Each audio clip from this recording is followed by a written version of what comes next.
worlds in your mind from my period of life, and to make sure that whenever tough times hit you, that you know how to get back up.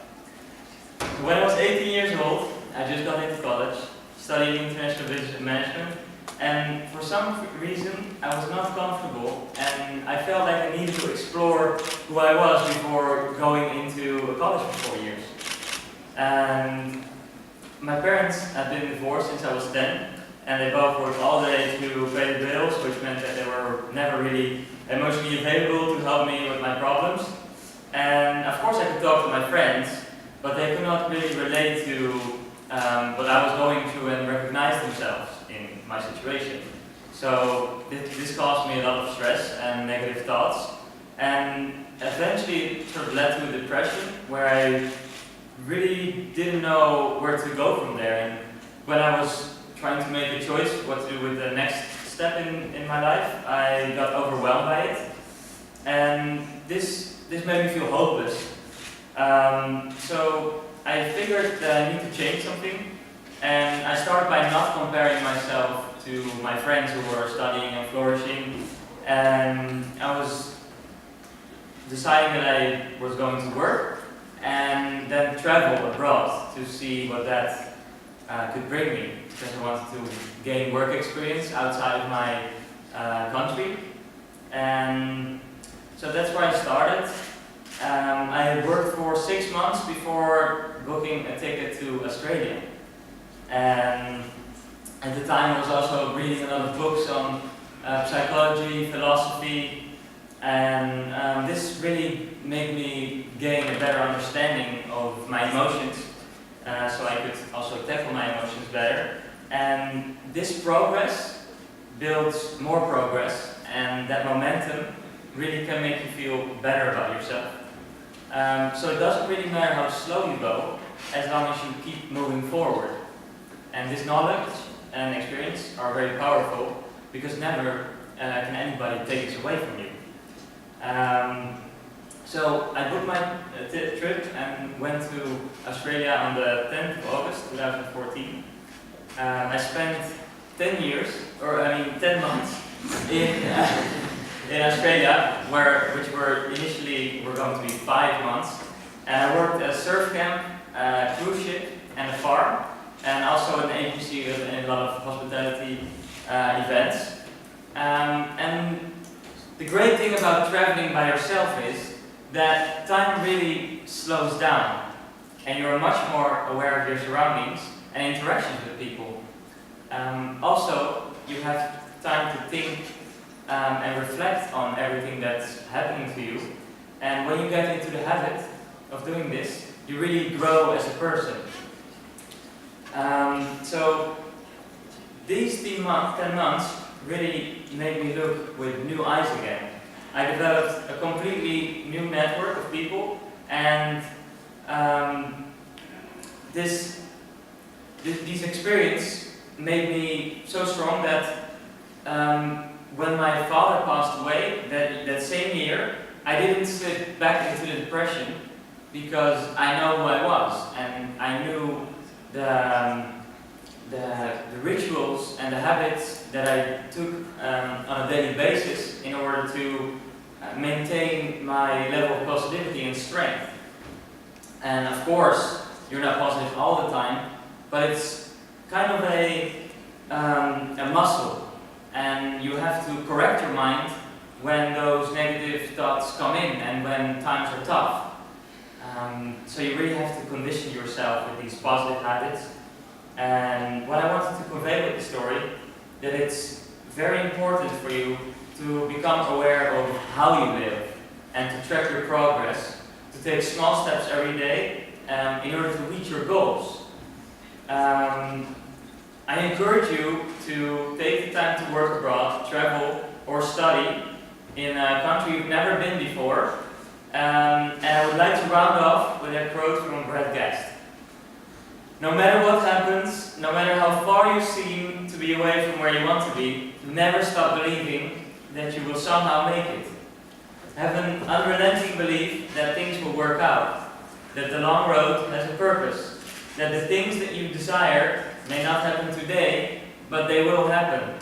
Continue to persist and persevere. Thank you.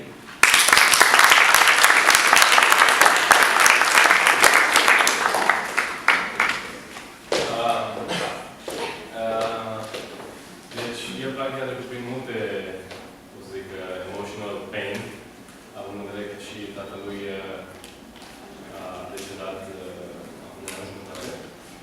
Și ce vrea el să spună e că, practic, a reușit până la urmă să treacă cumva numai prin niște ritualuri care practic le creează în fiecare zi și dezvoltă în fiecare zi și își oferă singure oportunități să se ridice la mare nu neapărat profesional, cât și personal. Încă o chestie de care aș vrea să vă vorbească și aș vrea să vă recomand să vă vorbească despre partea antreprenorială.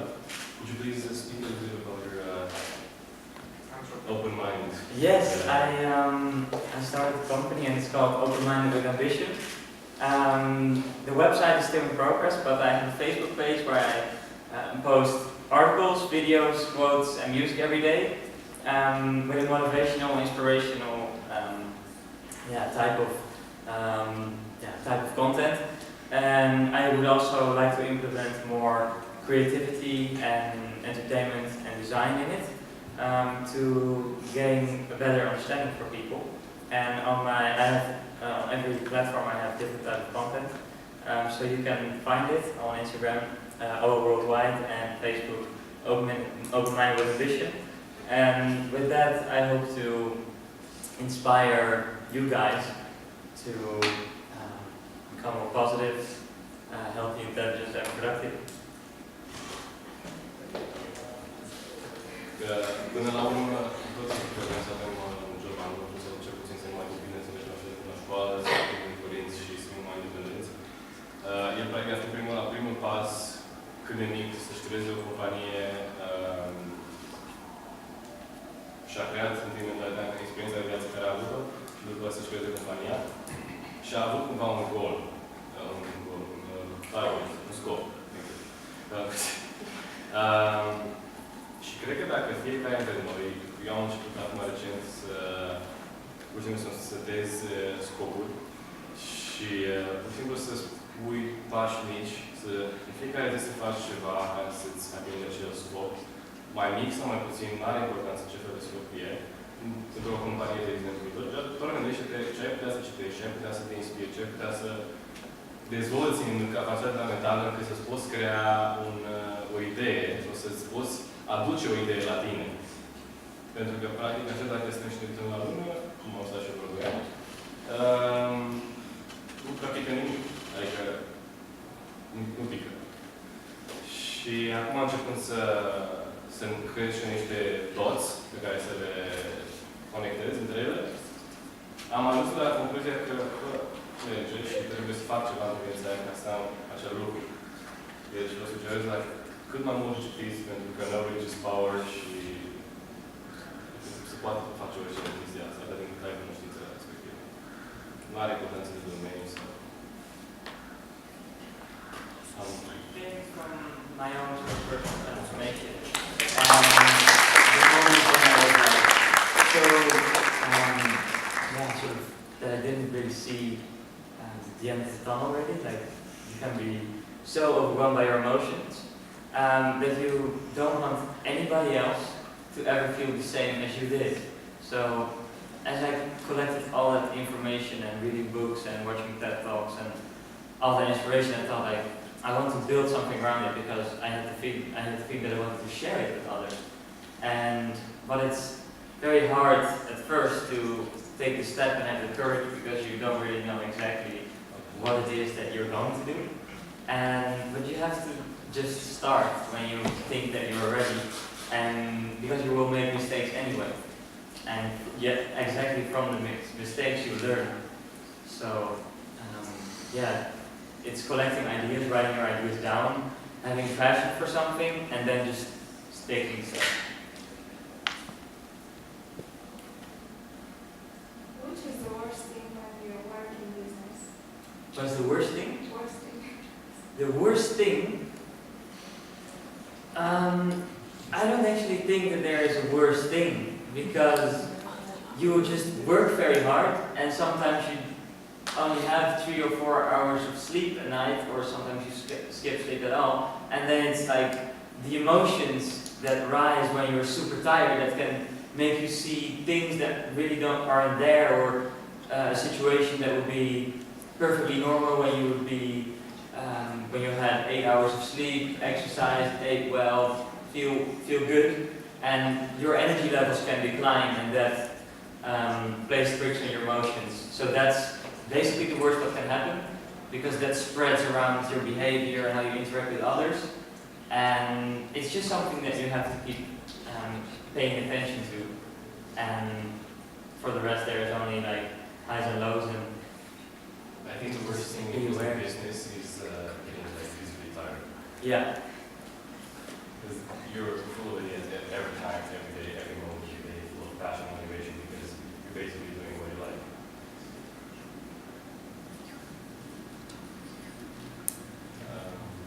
What was you wondering about?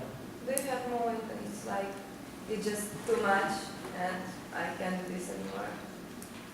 Like, You have minor moments, and then you just have to write everything down, because it's all in your mind, your subconscious mind, and once you don't write it down, you don't know where to start fixing your problems.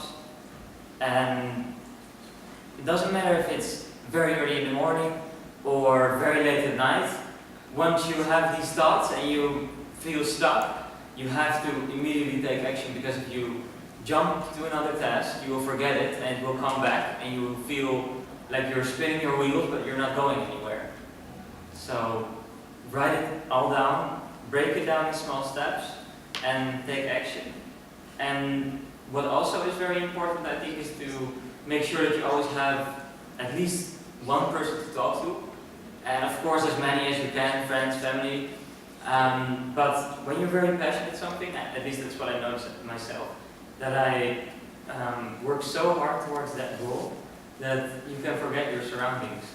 And that might also be something that you should write down, like how many times did I actually talk to my closest friends, and how were these interactions? Because those are the people that believe in you. And if you believe in yourself, everyone will believe in you. So that's very motivating. Have you studied psychology too? You were speaking about the mind, the subconscious, I think Yeah, you life should. taught us If something interests you, you will read anything about it, and Actually, that's what you have to find. Like something that sparks your curiosity, and then read as much as you can about it. But you not always have to finish a degree in something to attain that knowledge. And I think we should like write on the boards.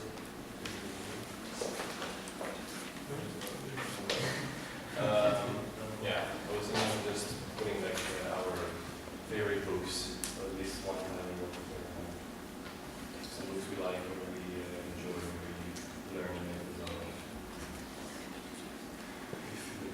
Yeah. and I think that was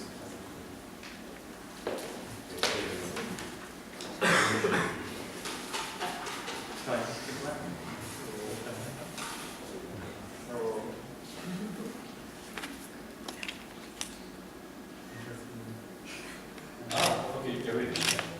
Boba Kloski.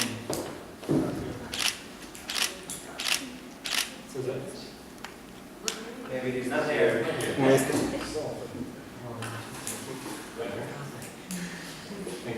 Haideți să mai încercăm o dată și chiar dacă nu este în sală, este câștigător, pentru că să ținem cont, a fost toată săptămâna prezent aici, celelalte rămâne în rezervă. Nu este? Nu. O să-l anunțăm. Nu, 2 ajung. Unul este rezervă, probabil unul va accepta să meargă în tabără.